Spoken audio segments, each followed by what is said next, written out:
اوعوا مكسب طلائع الجيش يخلينا نتغاضى عن بعض السلبيات في الزمالك. اهم سلبية في الزمالك حاليا ان الزمالك مش عارف يبني هجمة صح من حارس المرمى يطلع بيها من الدفاع، والدفاع يسلمها لنص الملعب، نص الملعب بقى يا اما يوديها على الوينجين، يا اما يديها بقى لصانع الالعاب، يا اما يلعبها سرول للمهاجم.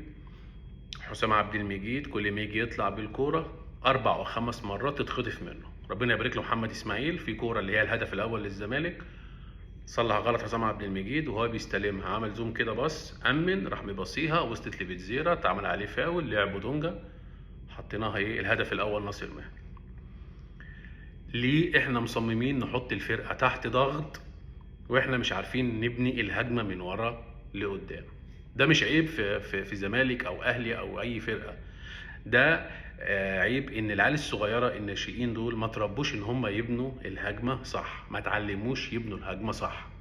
انا مش بلوم مثلا حسام عبد المجيد ولا بلوم كذا مدافع في كذا فرقه، لا، هم ما اتدربوش على كده هم صغيرين. احنا بس دلوقتي للاسف عايشين في وهم ان احنا بنقلد اوروبا، بنقلد الناس طبعا اللي هم بيلعبوا كوره صح، بنتفرج على الدوري الاسباني، نتفرج على الدوري الانجليزي، فنفسنا نبقى زيهم. احنا يا جماعه مش زيهم. احنا عندنا الاستادات وعندنا المدرجات وعندنا نفس الكوره، وده بيقف 11 لعيب وده 11 لعيب وعندنا جمهور وعندنا كل الكلام ده، بس مفيش مستوى.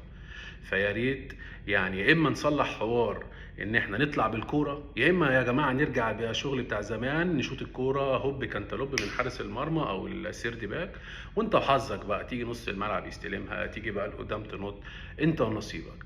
احنا مش بتوع الكلام ده.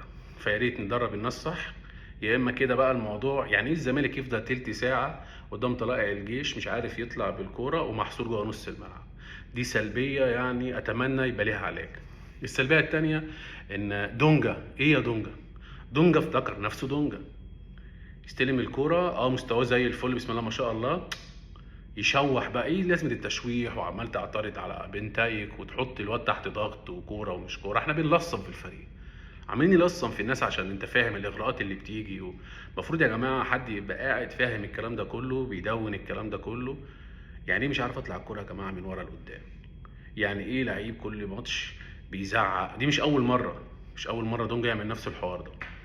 طبعا في ايجابيات ان فتوح ربنا الله اعلم فتوح اصابته ايه، طبعا بيتزيرا ربنا يستر عليه. فتوح الحمد لله نزل عمل ماتش جامد جدا، كان سبب ان احنا نجيب الجون الثاني والثالث. طبعا عديد ده بسم الله ما شاء الله عليه. طبعا عندنا ناصر ماهر اهو كذا ماتش مستواه ثابت، صنع دلوقتي مش متذكر الرقم قد ايه، جاب كام هدف، احسن من ناس تانية كتير.